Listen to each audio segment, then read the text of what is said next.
So let's start off and talk about the economy a little bit. And obviously, we've been on a good long run here. A very long run. And yet, does that surprise you? And what would be the signs that you would look for to see that things were winding down?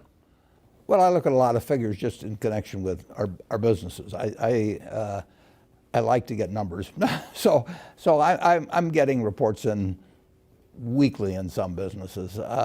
But that doesn't tell me what the economy is going to do 6 months from now or 3 months from now. It tells me what's going on now with our businesses, and it really doesn't make any difference in what I do today in terms of buying stocks or buying businesses. What those numbers tell me, they're interesting, but they're not guides to me. If we buy a business, we're going to hold it forever. So we're going to have good years, bad years, in between years, maybe a disastrous year some year, and we care a lot about the price. We do not care about the next 12 months.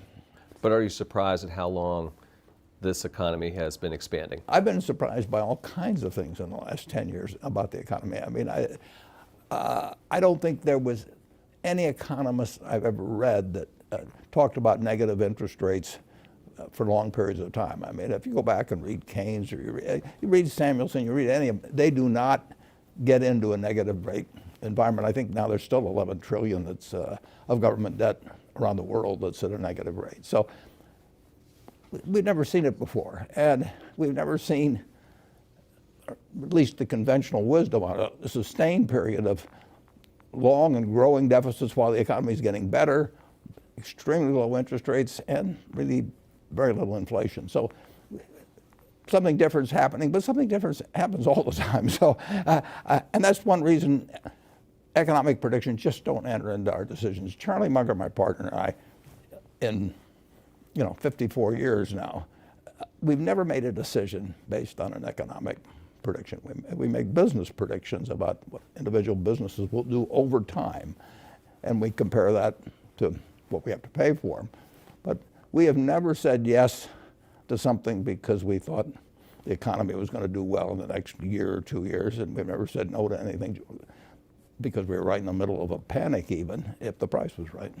All right, so you don't pay much attention to the dismal scientists then, I guess. Well, I pay none in the sense of as a guideline to doing anything.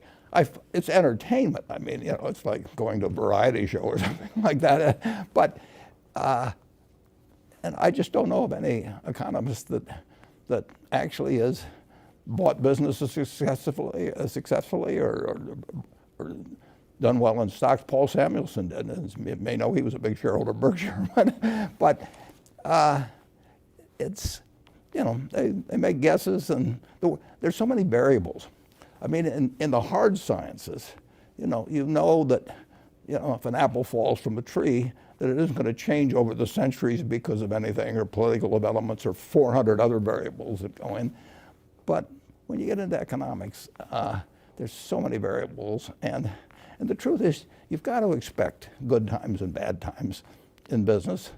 And if you were to buy an auto dealership and you're, wherever you live locally, or a McDonald's franchise or anything like that, you wouldn't try and time the purchase. You'd try and make the right purchase at the right price, and you want to be sure you got a good business. But you wouldn't say, I'm going to buy it because growth this year is going to be 3% instead of 2.8% or something of the sort.